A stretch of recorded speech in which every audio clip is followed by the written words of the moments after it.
السلام علیکم ورحمۃ اللہ وبرکاتہ۔ جملہ ناظرین اور سامعین، آج آپ کو لے کے چلتے ہیں کیماڑی سے منورہ جزیرہ تک کا خوبصورت سفر۔ بظاہر تو کراچی والوں کے لیے یہ اتنا دلچسپ نہ ہو، مگر جنہوں نے سمندر نہیں دیکھا یا لانچ میں سیر نہیں کی تو ان کے لیے بڑا دلچسپ سفر ہوگا، اور انشاءاللہ تعالی ہم آپ کو دوران سفر احادیث مبارکہ اور قرآن مجید کی آیات کریمانہ سے انشاءاللہ آپ کے علم میں اضافہ فرمائیں گے، کیونکہ مومن کے لیے ہے قل سیروا فی الارض فانظروا کیف کان عاقبۃ المکذبین کیف کان عاقبۃ المجرمین۔ تو اس بنیاد پر انشاءاللہ تعالی ہر ایک چیز میں جہاں رب نے اپنی وحدانیت کی نشانی رکھ دی ہے، ہمارے لیے عبرت رکھ دی ہے، نصیحت رکھ دی ہے سیر و سیاحت کے اندر بھی، تو ہم انشاءاللہ تعالی وہ آپ کے گوش گزار کریں گے۔ یہ کیماڑی کا آپ جب انٹرسٹ ہوتی ہے تو اس کے ساتھ ہی یہ آپ کو یہاں پہ سمندر کا کنارہ نظر آ جاتا ہے، جہاں سے یہ لانچیں چلنا شروع ہوتی ہیں۔ اب یہاں سے ہمارا سفر شروع ہوگا لانچ میں بیٹھنے کے بعد۔ بظاہر آپ نئے ہیں تو تھوڑا گھوم پھر کے لانچ کا انتخاب کریں، کوئی چھوٹی کشتی آپ کی پرائیویٹ ہو جائے، وہ سب سے زیادہ بہتر ہے۔ خوبصورت منظر ہے یہاں کا، سبحان اللہ، رب کائنات کہ جس نے علم تر ان الفلک تجری فی البحر بنعمت اللہ لیریکم من آیاتی۔ کشتی پہ جب سب بیٹھیں تو آپ دعا پڑھ لیا کریں، بسم اللہ مجریہا ومرساہا ان ربی لغفور الرحیم۔ یہ دعا حضرت نوح علیہ السلام نے رب کائنات کی حضور مانگی کہ جب نوح علیہ السلام نے اپنے ساتھیوں سے فرمایا کہ اس کشتی میں سوار ہو جاؤ، یہ کشتی اللہ تعالیٰ کے حکم سے بنائی گئی ہے، اور اس کا چلنا اور اس کا ٹھہرنا بھی اس کے نام کی برکت سے ہے۔ بے شک میرا رب اہل ایمان کو کوتاہیوں اور ان کی لغزشوں کو بخشنے والا ہے اور ان پر رحم فرمانے والا ہے، اور اپنے فضل و کرم سے ہمیں سلامتی کی جگہ پر اتارے گا۔ تو اس میں ایک اشارہ تو یہ ہے کہ ظاہری اسباب کو بنانا اور استعمال کرنا انبیاء کرام علیہم السلام کی سنت ہے، لیکن حقیقی بھروسہ صرف اللہ تبارک و تعالیٰ پر ہونا چاہیے، جس نے اسباب کو بنانے کی توفیق عطا فرمائی۔ اور دوسرا اشارہ یہ ہے کہ انسان جب کسی کام کو شروع کرنے لگے یا سواری پر بیٹھنے لگے یا کوئی بھی کام کرنے لگے، گھر بنانے لگے، کاروبار کا آغاز، دکان کا آغاز، اس وقت اللہ تعالیٰ کا نام لے لے، تاکہ اس نام کی برکت سے وہ کام آسان ہو اور انسان خیریت کے ساتھ اپنی منزل مقصود کو پالے۔ جیسا کہ حضرت ابو ہریرہ رضی اللہ تعالیٰ عنہ بیان کرتے ہیں، ہر وہ ذیشان کام جس کو بسم اللہ کے ساتھ شروع نہ کیا جائے وہ ناتمام رہتا ہے۔ بسم اللہ مجریہا ومرساہا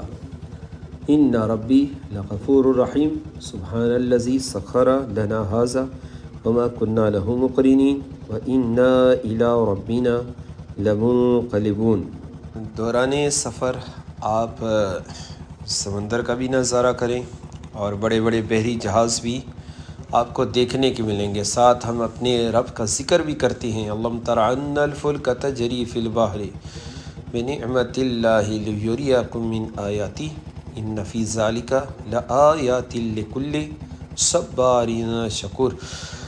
قدرت خداوندی کے مزید دلائل بیان کیے جا رہے ہیں کہ سمندر کی وسعتیں، اس کی گہرائیاں، اس میں پہاڑوں کی طرح اٹھنے والی موجیں، قدم با قدم حلقہ ہائے گرداب، اور ان میں ایک کشتی اپنے پشت پر سینکڑوں ہزاروں انسانوں کو بٹھائے۔ یہ دیکھیں کتنا بڑا بحری جہاز ہے، اور یہ نزدیک سے دیکھیں تو سبحان اللہ کے صدائیں بلند ہوتی ہیں کہ اتنا بڑا بحری جہاز اور کیا کیا سامان اپنے اوپر سمیٹے ہوئے ہزاروں میل کا سفر طے کرتا ہے، اور اسی پر ایکسپورٹ اور امپورٹ اس کا کاروبار سمجھ لیں کہ 70% تجارتی جتنا ساز و سامان ہے وہ بحری جہاز پہ ہی سفر کے ذریعے ایک دوسرے ملکوں کو پہنچایا جاتا ہے۔ تو یہ اپنے دامن میں لاکھوں ٹن سامان لیے بپھری ہوئی لہروں سے آنکھ مچولی کرتی گردابوں سے اپنے دامن کو بچاتے ہوئے یہ بحری جہاز اپنے منزل کی طرف چل رہا ہوتا ہے۔ کیا یہ قدرت خداوندی کا اعجاز نہیں؟ سمندر میں بھی آیات ربانی کا ایک مینا بازار سجا ہوا ہے اور اس کے ایک ایک قطرے میں کہیں جہان آباد ہے اور کہیں خزانے چھپے ہوئے، کہیں قوت خوابیدہ ہے۔ علامہ فخر الدین رازی رحمۃ اللہ تعالی علیہ نے ایک واقعہ نقل کیا کہ کسی نے حضرت امام جعفر صادق علیہ السلام سے خدا کے وجود پر دلیل طلب کی۔ آپ نے پوچھا تمہارا پیشہ کیا ہے؟ اس نے جواب دیا کہ میرا پیشہ سمندری تجارت ہے۔ آپ نے فرمایا مجھے اپنی زندگی کا کوئی خاص واقعہ سناؤ۔ اس نے کہا ایک دفعہ سمندر میں سفر کر رہا تھا کہ طوفان سے میری کشتی ٹوٹ گئی اور میں ایک لکڑی کے تختے کے سہارے تیر رہا تھا کہ اچانک تیز ہوائیں چلنے لگیں۔ اسی اثنا میں امام جعفر صادق علیہ السلام نے استاد سے پوچھا سچ بتاؤ، جب تمہاری کشتی ٹوٹ چکی تھی اور تمہارا تختہ طوفانی موجوں کے رحم و کرم پہ تھا، کیا اس وقت تمہارے دل میں کسی برتر ہستی کے حضور عجز و نیاز اور دعا کے جذبات پیدا ہوئے تھے جو تمہیں اس مشکل سے نجات دلائے؟ حاضر نے اس بات میں جواب دیا بالکل ہاں، ایسا ہی ہوا تھا۔ تو امام جعفر صادق علیہ السلام نے فرمایا اس انتہائی مصیبت کے وقت جس ہستی کے لیے تمہارے دل میں نیازمندی اور عاجزی کے جذبات پیدا ہوئے تھے وہی تمہارا حقیقی معبود اور خدا ہے۔ سیرے کبیر کے اندر اس واقعے کو ذکر کیا گیا اور بے شک سمندر پہ سفر کرتے ہوئے رب کی وحدانیت اور یہ رب کے دلائل اور یہ دیکھیں کتنا بڑا بحری جہاز اور ان میں کتنا لوگ سوار اور ان میں لانچوں میں سفر کیا جاتا اور کشتی جب پانی کے اوپر تیر رہی ہوتی ہے اور بظاہر انسان دیکھتا ہے کہ ایک سوئی جو ہے وہ تو پانی میں ڈوب جاتی ہے اور مگر اتنے بڑے بڑے بحری جہاز پھر ان پہ منوں ٹنوں سامان اگر وہ نہیں ڈوبتا تو یہ بھی رب کی ایک وحدانیت کی دلیل ہے۔ والذی یسیرکم فی البحر والبحر، وہ ہے نا رب کائنات ہے کہ جس نے خشک اور تری کو پانی کو انسانوں کے لیے مسخر کر دیا۔ دیکھیں اللہ تبارک و تعالیٰ یہ نعمت نصیب نہ فرماتے تو کتنی بڑی منفیت سے تمام انسانیت وہ محروم رہ جاتی۔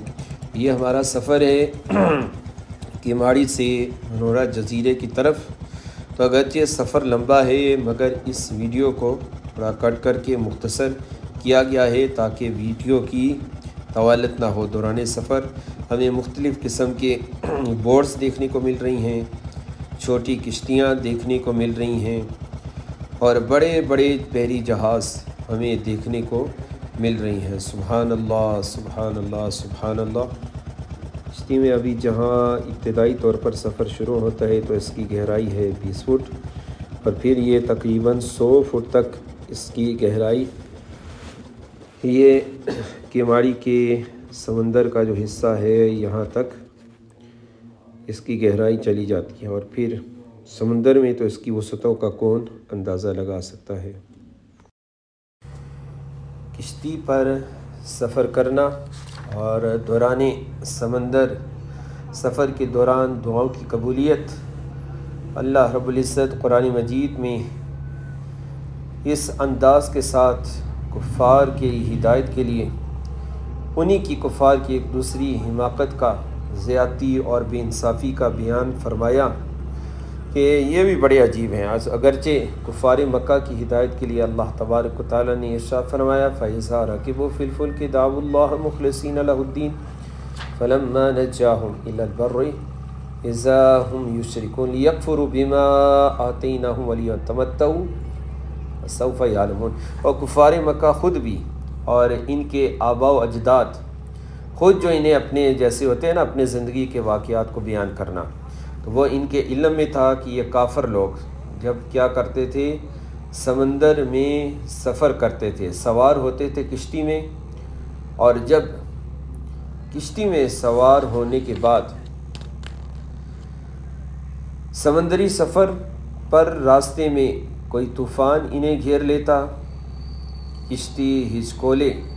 کھانے لگتی، سمندر کی بکھری ہوئی موجیں کشتی سے آ کر ٹکرانے لگتی، اور ایسا لگتا کہ اب ان کی موت قریب ہے، نجات کی کوئی صورت نہیں، بچنے کا کوئی راستہ نہیں. تو اس وقت اپنے بتوں سے منہ پھیر لیتے، کسی بت کو یاد نہ کرتے، اور اس وقت صرف اور صرف اللہ تبارک و تعالیٰ کے جناب میں بڑے خلوص سے فریادیں کرتے. اور جب اللہ تبارک و تعالیٰ اپنے فضل و کرم سے انہیں سلامتی کے ساتھ ساحل پر پہنچا دیتا، یعنی دعا یہ کرتے اللہ تبارک و تعالیٰ ہمیں امان دیتے ہیں، ہمیں بچا لے، ہمیں زندگی بچا لے، ہمارے سامان کو بچا لے، ہم توبہ کرتے ہیں، آئندہ کبھی بتوں کی عبادت نہیں کریں گے. اللہ اکبر. وہ رب کائنات کی شان کریمی کہ دعوا اللہ مخلصین لہ الدین، مگر وہاں کیا تھا، ان کا اخلاص تھا، اس وقت کسی بت کو شریک نہ کرتے تھے، بڑے للہیت کے ساتھ، اخلاص کے ساتھ. تو رب کائنات کے حضور جب دعا کرتے ہیں نا، اسی لیے کہتے ہیں کوئی بھی عمل کرو تو وہ للہیت کے ساتھ کرو، اخلاص کے ساتھ کرو، تو اس کا ثمر یہ ہوگا کہ اللہ تبارک و تعالیٰ تمہاری دعاؤں کو قبول فرما لے گا. اگرچہ بظاہر یہ کافر تھے، بتوں کے پوجنے والے تھے، مگر دوران سفر جب اللہ تبارک و تعالیٰ سے ان کافروں نے دعا مانگی، اللہ تبارک و تعالیٰ نے ان کی دعا کو قبول فرما لیا. تو دعا مومن کا ہتھیار ہے، دعا ہر وقت کرتا رہا کریں، اور جب بھی مصیبت، پریشانی یا سفر میں ہو تو اللہ تبارک و تعالیٰ کی حضور دعا اور گریہ زاری کریں. اللہ تبارک و تعالیٰ دعاؤں کو قبول فرماتا ہے. تو جب اللہ تعالیٰ اپنے فضل و کرم سے انہیں سلامتی کے ساتھ ساحل پر پہنچا دیتا، تو پھر خداوند کریم کو بھلا دیتے اور فوراً شرک کرنا شروع کر دیتے، اور یہ کہتے کہ ہمیں ہمارے فلاں معبود نے اس طوفان کی زد سے بچا لیا. حضرت اکرمہ رضی اللہ تعالیٰ عنہ فرماتے ہیں کہ اہل جاہلیت کا یہ دستور تھا کہ جب سمندری سفر پر جاتے تو اپنے ساتھ اپنے بتوں کو بھی لے جاتے، بت بھی ساتھ کشتی میں رکھ لیتے، اور ہوا تیز ہو جاتی، آندھی آ جاتی،